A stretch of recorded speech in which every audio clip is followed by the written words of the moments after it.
Hello, and welcome to a first look at Dungeons and Degenerate Gamblers. I'm bringing back first looks. I mentioned it in Slice and Dice yesterday, though I don't know when you're going to see this one. If I feel like making the thumbnail for it today or not is up in the air. This is what I'm going to call it is a Balatro-like, because I think there's a lot of these sort of Balatro type adaptations of games coming up. There's one from Mahjong I know coming up. This is a Blackjack version of Balatro. Roguelike Blackjack is the way to put it. That is probably the most accurate way to put it. The idea is that there are, I don't know, a good unlike Balatro where you just have your base playing deck, this game has I don't know, yeah, 307 cards, and there's a lot of random cards in here. So things like the Pie of Clubs, which does different things. So it's not just form poker hands and adjust your deck accordingly. Or in this case, blackjack runs and adjust your hand accordingly. It is like fill your deck up with a bunch of garbage that does stuff. Garbage is a little bit rude, but you got like the Queen of Chess and the Dancing Queen, and a lot of references you'll notice. Get out of jail free card, the Dark Flower. Have you guys ever heard of Terminate the Tower? Yeah, me neither. But that's the gist of it. This game came out yesterday, or the day before, or maybe the day before. It came out on August 8th. I don't know when you'll hear this, but this is published by the Yogscast, actually. Do you know they're into publishing? So far, I feel like their publishing has been pretty good. I think everything I've seen from them has been good, but I don't know how much I've seen, I guess. I haven't kept up super close with the Yogscast. Oh, they made Hex Guardian, or published Hex Guardian. I don't think I actually covered that on the channel, though. That's okay. I know I streamed this game, so if you've seen me play this before, it was because I played it on a stream, but I did not do a YouTube video of this, and that was back like 2 Next Fests ago. Anyway, the game is $13.50 right now while it's on sale. It's on sale through August 22nd, then it goes up to $15. Or rather, I was sent a key for this by the developers, and I would like to say my thanks, and I always like to disclose that if I did pick up a key myself. So, yeah. Without any further ado, I think let's get into it. I played more time than I usually do for first looks. I did a full stream of this. I played like a good 4 hours, so I have a better understanding of what's going on. And if you want my quick notes on this game, I think it's pretty fun and definitely worth your time. I don't fully grasp, even after 4 hours, how much deck building there actually is.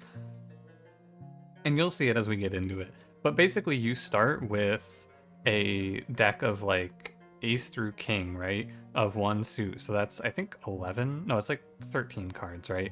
Because, yeah, 13 cards you start with, or maybe 14. Maybe it's 14. Either way, you don't have a ton of access to removal. And because this is blackjack, you don't draw a hand of cards. You just get, like, you know, the hit button. So you'll see. You'll get a feel for it. First of all, let's go check out the settings. I actually don't hate the settings menu. It's fine. You can adjust the volume in a reasonable way. You don't have to do a slider, I guess.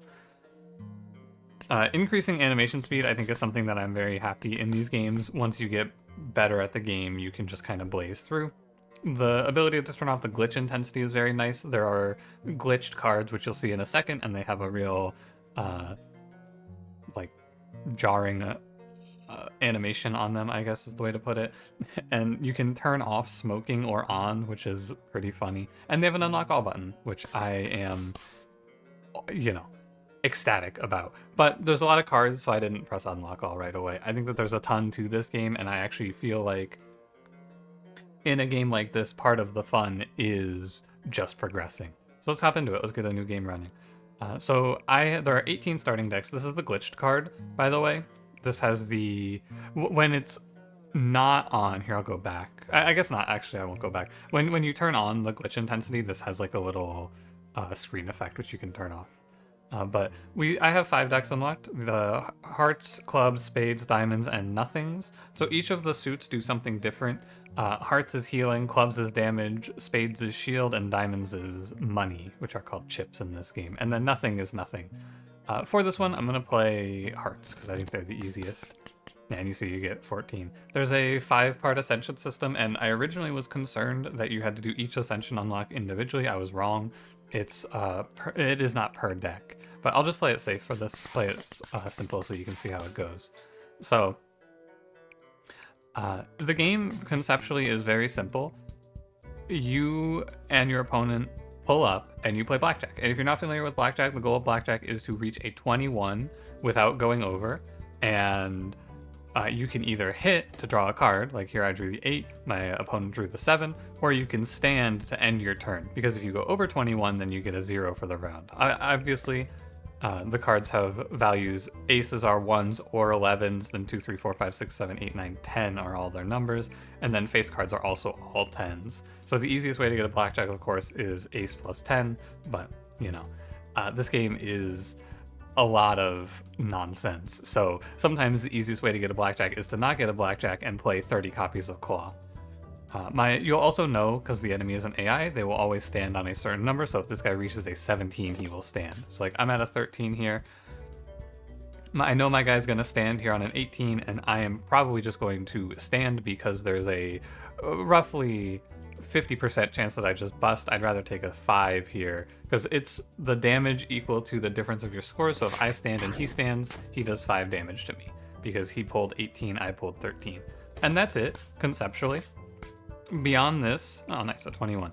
The only other thing to know really is that when you get a 21, the suit special effect hits as long as you win the round. So when I win the round here, I will heal 21 health because the way that this works is hearts winning with score heals. So it's not necessarily a max score because you can actually change what your max score is.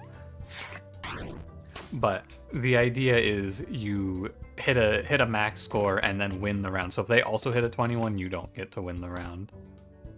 I have a 50% chance of just busting here, which is not good. And the reason I picked hearts is because you get to play a lot more conservatively. It doesn't really matter if I take damage because I'll just get it back. Hey, 50-50 for 21. Nice. I mean, not nice, but nice.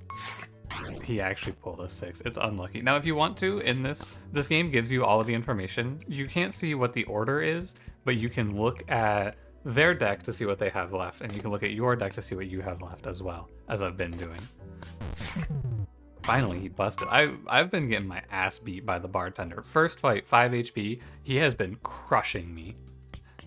But you'll get the feel for it, right? After every round, you get to pick a card. It's very simple. I am going to read off what all of these do, and I'll try to explain the keywords as I go. I know some of them, but I don't know all of them. So Dark Mage, on play, burn one of your played cards that has a value of 7 or higher, and this is handy. Handy cards go to your hand. Now, there is one other mechanic, which I'll explain to you in a moment, which is the way the hand works. You'll see it when I'll pick this most likely just so we can see it. And this also, you can see underneath the name of the card, it has a number, so these are worth 0. So when you hit into these, they don't actually increase your score, which is very good because it gives you more time to see what your opponent is doing. Because if they are going to bust, you can play more risky, for example. On play, lock, then move a card from your foe's draw pile to your draw pile. Every time that card is discarded, lose 5 chips. Okay. You get to like rent a card from your opponent. Choose one of your foe's played cards to lock. If it is already locked, unlock it. And then the last thing you can do is you can pay 21 chips to get a random card revealed to you here. I'm not going to do this, but my money is this one. I'm going to try this key card. I think that locking enemy cards sounds kind of good. Okay, and then here is the other mechanic. At the start of each run, you get to pick a chip, like an advantage chip, it's called. Start with 1 advantage. On playing a card that was created during this encounter, gain 1 advantage, or if you have a score of at least 17, gain 1 advantage. I'll take this one. And so the way that advantage works is it's this gold token here. I will fight the drunk. The cards that go to your hand, as well as some other cards that have a word called exploit, cost advantage to activate their effect. And so I stand on 13. I think it's fine. Maybe you're supposed to hit there. So here's another one. He just went rules card, and he has changed his max to 22 for the rest of the game. And this is basically it. I think that the core problem that this game faces, in my opinion, is that so it's very easy to just end up sitting here pressing hit over and over again without thinking too much. And that's fine, but I think that the amount of strategic decision making within the game is just look at your hand, what are the odds that I die here for hitting? Anyway, we have Jack and the Beanstalk, rounds up 4 times. Rounding up means that if it won't kill you, it will give you a +1. So you play this, and if you play this and you're on like a 15, it'll round up to a 19. up to a 21. It will never go over for you though. 7 of diamonds, just the 7 of diamonds. The diamond of sixes, which is if you already have a score of at least 15, gain 6 chips. Or a random. I like Jack and the Beanstalk a lot. I think rounding up is a super powerful effect at the start of your run. And I want to fight the Gambler. I don't know a ton about these enemies. I do know the Gambler just fucking kills himself a lot. Yeah, he has the Lucky Stars card.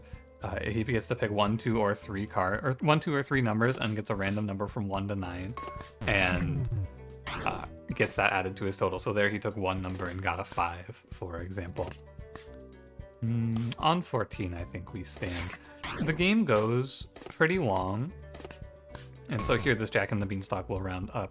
But the other thing about this is if I bust, I take damage, and it goes down by half, which is very bad.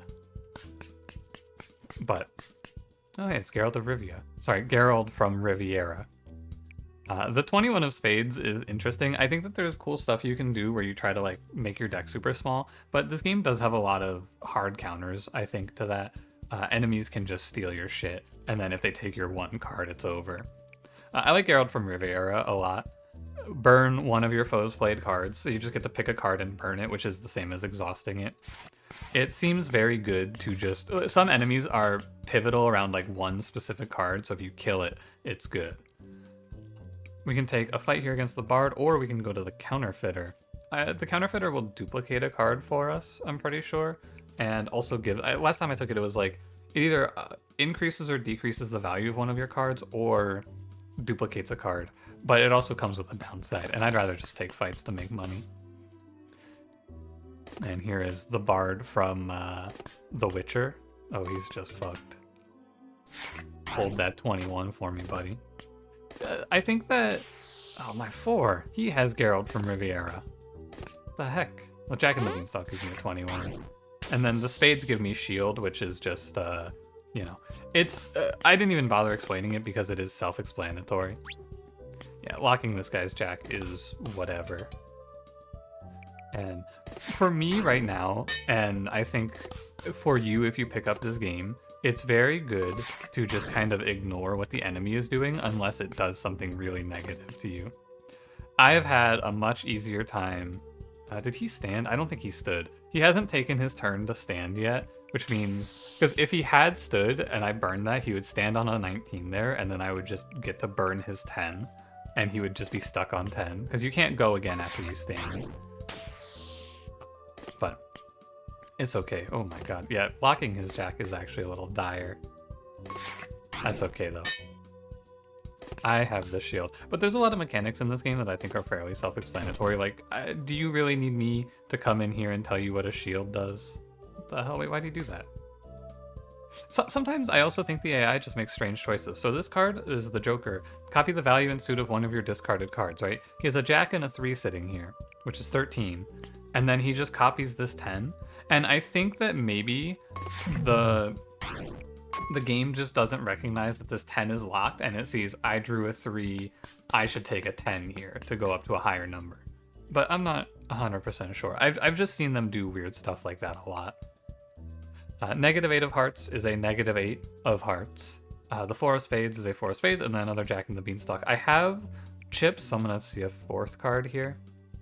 This is a 1 of all suits. Okay, cool. And change the suit of any card in your draw pile to any normal suit for this encounter. This is an exploit effect, which costs advantage to do. I probably am not going to do a full run for this video because runs are pretty long. Some of the fights can get very grindy. I'm going to pick up another Jack and the Beanstalk. We can do 2 zones is what I'm going to probably aim for. But I played this for 4 hours, and I think I played 1 winning run, which was about 2.5 hours. But it was me learning the game, to be fair. This is the event. I get to remove a card and take 3 damage. I get to pay 40 chips to add a loyalty card, remove a card and take 8 damage. Or pay 65 chips to add a loyalty card with 3 stamps, remove a card, and take 6 damage. I know what loyalty cards do, and I think you can. It's a little strange, but the pause menu is here. You click at the top to pull up the pause menu. You can also hit escape, I guess, but you know. I don't know if I saw a loyalty card, and I'm not going to flip through here, I guess, to find it, because I might just not have it. But what loyalty card does is every time you play it, it gets a stamp, and at 10 stamps, it gives you a free 21. I think we can do it. Why not? I can take the damage. And we get to pick a card to remove. My opinion is that the best thing to do is remove your number cards because they're very awkward unless you have a very specific setup. Like, I know someone told me that they had a very strong run where they just took all sevens because you just go 7, 7, 7, 21, 7, 7, 7, 21, right? I think it's okay as well, but you want to have a little bit of an idea of what you're doing as well, right? Like, I have these Jack and the Beanstalks, so I have good rounding. So taking out big cards is strong, because if I go like 10 Jack, that's going to be a 21. If I go 9, 8, 7 Jack, that's going to be a 21. But I can also, by the same logic, do 3, 4 Jack, which is a 21, I think. 17, yeah. 3, 4 Jack is a 21. And then this loyalty card means that I want to be able to filter through my deck very quickly, basically. Because the faster I can cycle through everything and get back to this, the faster I can get loyalty card stamps going. I think this game does not have infinites, though. Like, if you don't have cards in your discard pile, it doesn't pull that from your hand. So you can't really do an infinite unless you can generate cards. So all of this being said, I'm going to cut out the 6, I think, because you have to do, like... You could end up with, like, 6, 9 Jack, right? Or, like, 6, 7 Jack, where 7 Jack is fine. And... Or like 6, you'd have to hit 2 cards for it. I'm gonna eat the 6, basically. But the logic on what you clear out is not super obvious to me, I don't think. It's just a learning experience. And he pulled a Joker off the top. I can lock his Joker, which is good. Because if you lock it, they don't get to discard it. So now this Joker is just sitting here at a 0 forever, and I think Joker is very strong because you just get to pick a card from your discard pile. And we have a decent looking run here, I think, right now. Although, am I... Hold on, I gotta check my volume. No, I guess it's fine. It just feels like the sound effects are a little loud. I think it's just the sound of hitting his armor that's a little loud. Oh, and he's just dead. Oh no, he's not dead because he had 30. If that was clubs, he would have died because I would do double damage. Now, I think you have to... I wonder if on bust means on bust forever, right? Like, if it's in my discard pile and I bust, does that fuck me up? I don't know. I don't want to get killed. I have the block to tank some hits. I should just tank some hits and be safe. This running card is take 2 damage, gain 5 shield. I'm not gonna shout out all the cards, but I think you see this card a lot. I've seen it a lot anyway. I'll stand. He's probably fine. Yeah, 1 damage is okay. It's strange because a lot of the time your best play is to just kind of sit here and grind them out. Because eventually, this guy especially... Oh, what a waste. Eventually this guy will whip, right? It's just kind of how it works. He'll bust if I go long enough, and then he'll die. So there's no reason to rush. The game doesn't really incentivize you to run through it quickly. We have Dark Mage, which we already saw. We have the Queen of Music. Shout out Freddie Mercury. The next card you play this round becomes a Queen of Music for this encounter, so this kind of just like mimics more or less, and you can chain through these, but it's not very good. What I do think is fun is an idea where you just get a deck of like, or you get a rules card to set yourself to 20, and then you just Queen of Music your whole deck into queens and just rack it out a bunch of 20s. 11 of clubs is just an inflexible ace, and then the 4 mana 7/7. The start of turn, if you are not bust, play a 4 of clubs and then a 7 of clubs to your opponent's side. And this has a 2 baseline. So I think it's interesting, but if you pull this off the top, it is a 6. I kind of want to try it because dropping 7s on your opponent is just going to kill them very often, which I think makes a lot of sense. And we will say the poker player here. But you get the feel for it. I think this game is fun, and it has... Yeah, so you'll see I'll just drop a 7 here. And then they bust from the 7 that they pull. And I stand. And that's 29. That did extra damage because I think the 4 mana 7/7 is a club. No, it gave me clubs, and clubs do double damage if you hit a 21. Which, Jack and the Beanstalk seems really good, I have to say. I haven't gotten a whole lot of hand gameplay, which is a shame. And then the poker player just goes 8/7/7 and dies. Bye-bye. I haven't gotten anything that goes to my hand, though, which is a shame. Dark Flower is exploit, play 3 halves of a chosen suit and then discard this card, and the halves burn on discard. Halves are 0.5, and then they round up to 1 if they don't kill you. I think this card is also very good. I am not going to look at the Jack or the 10 of Spades or the random card. I think Dark Flower makes a lot of sense. It feels like you sort of build an early game setup like this, where I have a bunch of rounding to give myself like the ability to make 21s, and then eventually I can just pivot. 17, we don't risk. Because again, sometimes he's just gonna bust. I could have risked though. And it's a lot of just kind of, it's a luck-based game to a certain extent. This is the business card, by the way. On play, swap this card with one of your foes' played cards. Hey! Wait, he killed himself. What the hell? He stole my Jack and the Beanstalk?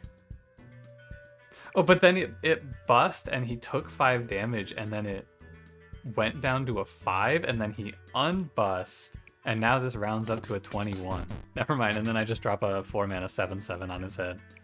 Alright, well, outplayed, honestly. I'm just different. And that was the area boss. We have the 10 and the 2. You know what those are, I'm sure you can... What is a 2? Social security card. On play, add a fresh copy of each of your foes' currently played cards into your draw pile, and then on discard, burn.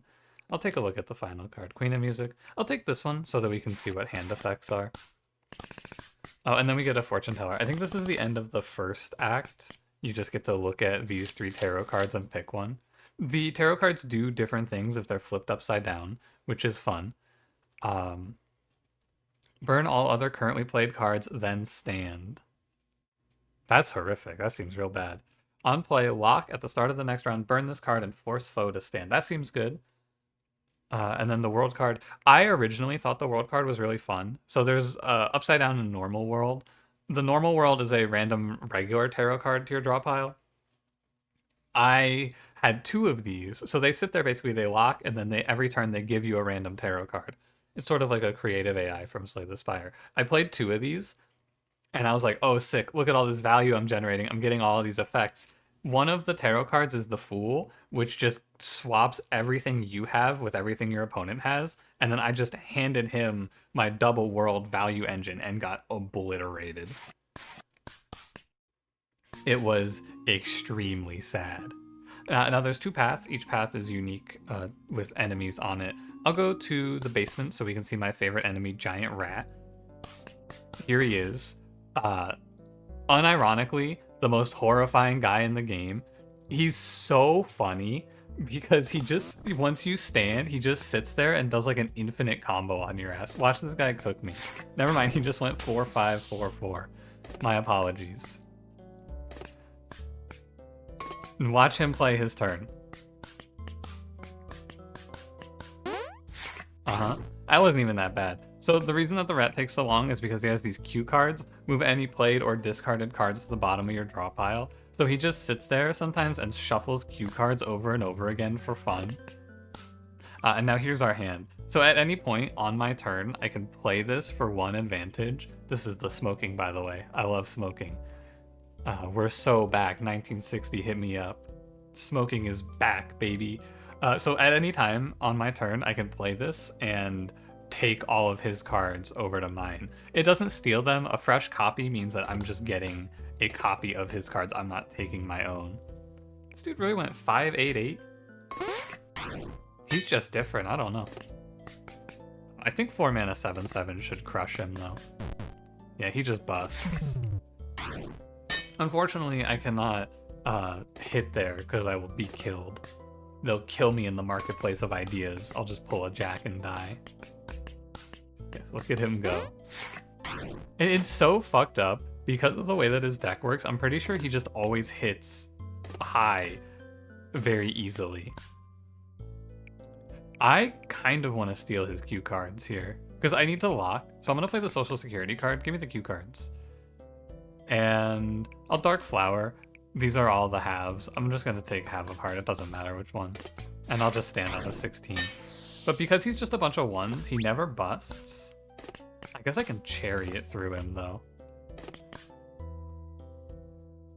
Choose card to move to the bottom of your draw pile.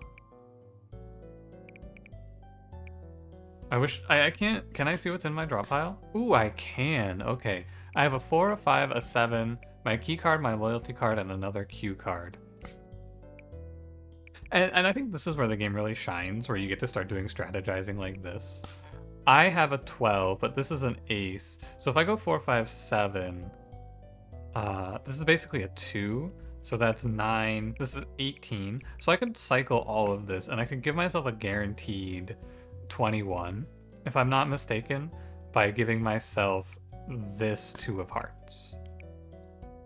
Weird, I clicked here and it gave... maybe because I hid, it just gave me the menu there. So if I'm not mistaken, I go hit, hit, and then I move something to the bottom of my draw pile. I think I'll move Jack, because my opponent gets forced to stand the next time. So I'll take Jack and the Beanstalk. Hit, puts me to 7. That puts me to 18. Am I insane? Did I do my math wrong? I did my math wrong. 1, 2, 7, 14, 18. I counted incorrectly. Ooh, I can lock one of his cards. I'll lock this 8. Well, I got a 20. It should have been a 21, but it's not that big of a loss. And then he gets forced into a stand there. Why is this 11? Oh, do they stay rounded up? Maybe they stay rounded up. No, that doesn't seem right. No, it does round up. Okay, I see. So it doesn't round back down. So now that's a 13. Interesting. Interesting. I did not know that was how that worked. Ooh, this is my 4-mana 7/7's time to shine. What are the odds that I bust here? Pretty okay that I don't. But he's on 20. He's gonna stand. I can go for lethal, and if I whiff, I still have the shield. Yeah, I whiff, but he also whiffs and busts, so I think that's a free play. I mean, that is a free play. Jack and the Beanstalk, now that I understand how it works, is actually kind of scary. I thought it just stayed at 10 and always rounded up, but it actually keeps rounding. We have the baseball card, 10 of clubs, permanent -1 value on discard. When the value is 0, shred this card, and then permanently add a card sleeve and an old baseball card. Old baseball card is gain 10 advantage, and then on discard, burn. And the card sleeve is you get to lock one of your cards when you play it. The +2, play foe's top 2 cards, discard to foe's discard pile. That's scary. Ooh, you want to go gambling? You get money for doing this too. I want to try out the baseball card though. I think it's cool. We can do the Decromancer or the Witch. I think the Witch is really free in my experience. Last time I fought her, she looked really sad. What the heck, she just hit me for an 11. Oh, and then stood. So I just get to take my turn. And then I just make her hold this 21.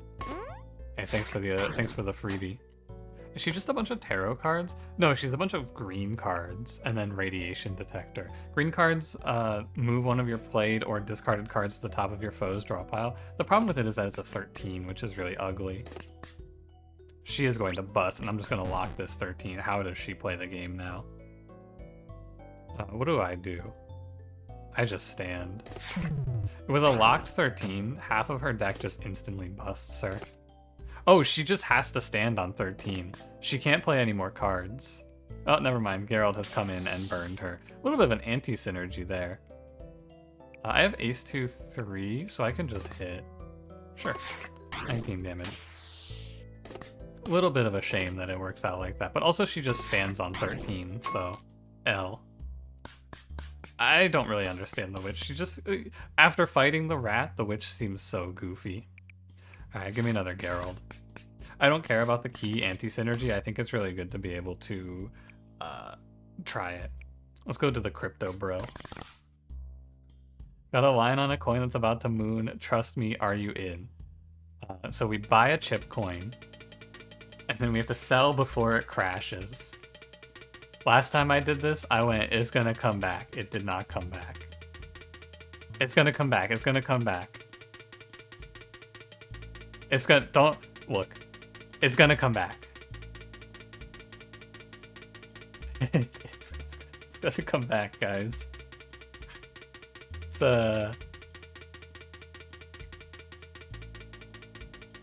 It's not coming back. Hell. I thought it was gonna jump up again or something. It just instantly crashed. That was tragic. I think that this game has a lot of heart like that, though. A little events like that. Basically every event in this game is super fun. Let's go open a loot box while I'm here. Pay 99 chips, open a loot box. The loot boxes are pretty worthless. Honestly, you just get a card at random and then potions. But I don't need potions because I'm full HP. But I'll take the -3 of hearts. Why not? Hello again, gambler. The Lost and Found shop there, each of the shops is different. So like the Lost and Found shop shows you cards you skipped on this run, which is fun. Nice to see variance, I think, or variety, I suppose. Do I bust? I think not. I just sit at an 18. Oh, he busted. And also my chariot forced him to stand. That seems super OP. Discard permanent -1 when value. So I do want this to take -1s. My loyalty card has not paid out yet. Oh, you can exploit it for a stamp. Oh, I didn't know that. So I can just stamp it twice and make him pass. Cool. And now next time I draw that, I will just instant blackjack. Dark Flower gives me a 19, which is good enough. I can just stand. Variable 3 as a card I think is very good. What's this? Set value to a random value from 6 to 10, or I can exploit it and drop him to a random value from 1 to 5. And I can exploit on him. Oh, or he just dies. Oh, and then I also just rip a 21. My opponent is at 37. 4 mana 7/7 looking pretty good. The gambler is due for a win. Ooh, Slay the Spire. Slay the Spire is fun.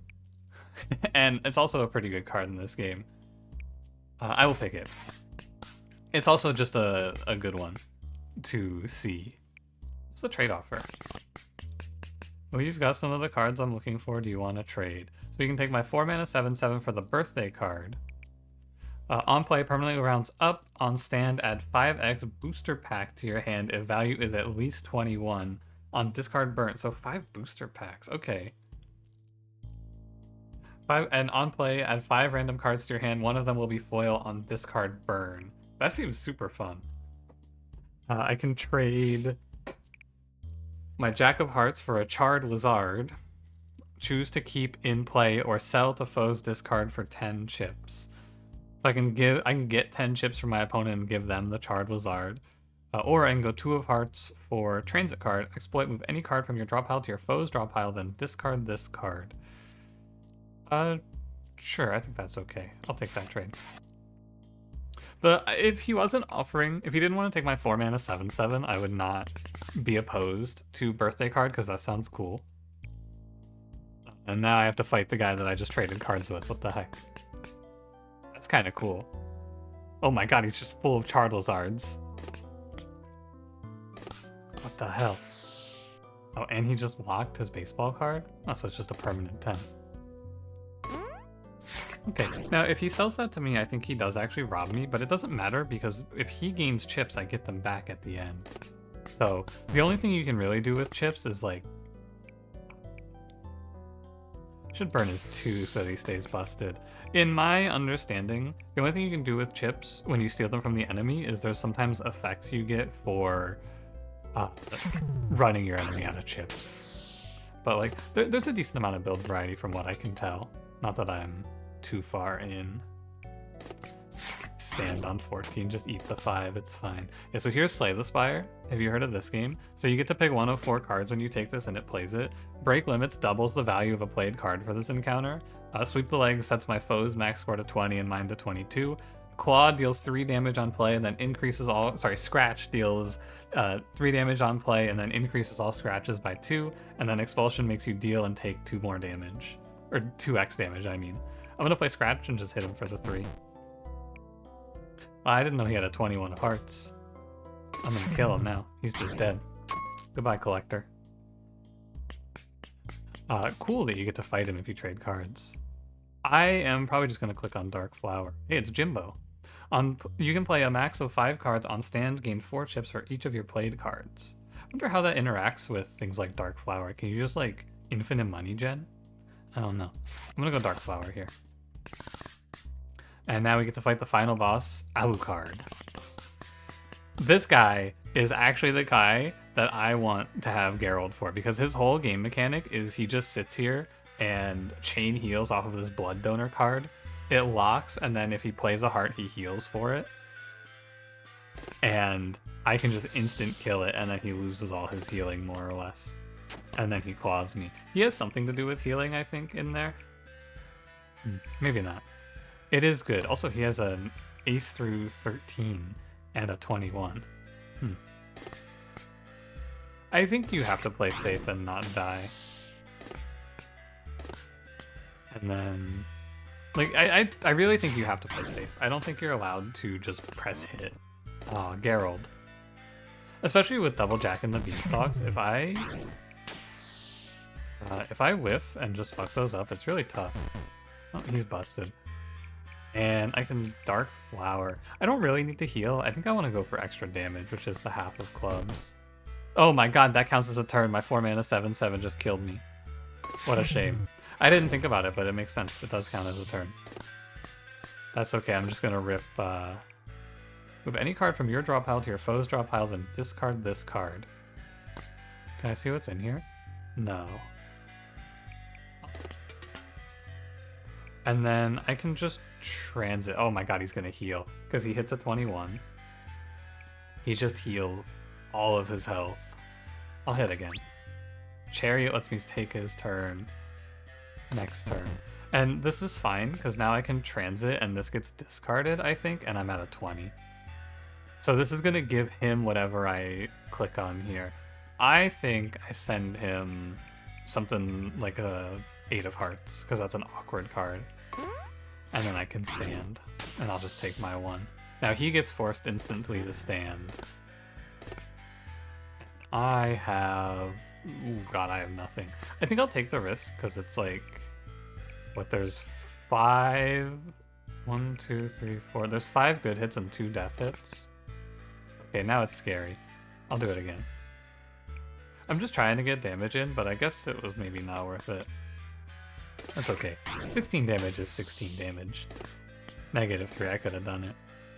Slay the Spire, he's at 21, and if I leg sweep him with a 21 out, he goes to 20, and then he busts. It's weird because basically it's very hard for me to remember that my max is now is not 22 and not 21. But it doesn't actually matter what your max is except for the suit effects. I can loyalty card an instant 21 here. Because I know it's the next card. I think I will. Sorry, it's a 22. Oh, and he just dies. Cool. Very nice. And that is Act 2. So when you finish Act 2, you get a foil card. Foil cards start in your hand, and you get to play them for free the first time you play them. I will take a look at the last one. Foil Credit Card Knife. Exploit, lose 5 chips, deal 5 damage, increase the chip cost of this card by 5 for this encounter. Wait, isn't this crazy? Couldn't you just take this and then one-shot the final boss? I think that's crazy. Anyway, you can see the rest of the game here now. There's 3 more places: Casino, Dungeon, Despair, and I think that there's probably a true ending floor, because that's just how roguelikes are these days, so probably something after Despair. And there's a different path up to, well, I'll let you find out for yourself when you pick up the game, in the other path. Like, there's different floors here, and it's pretty cool. I enjoy this game. I think it's pretty fun. I'll probably play in a little bit of it.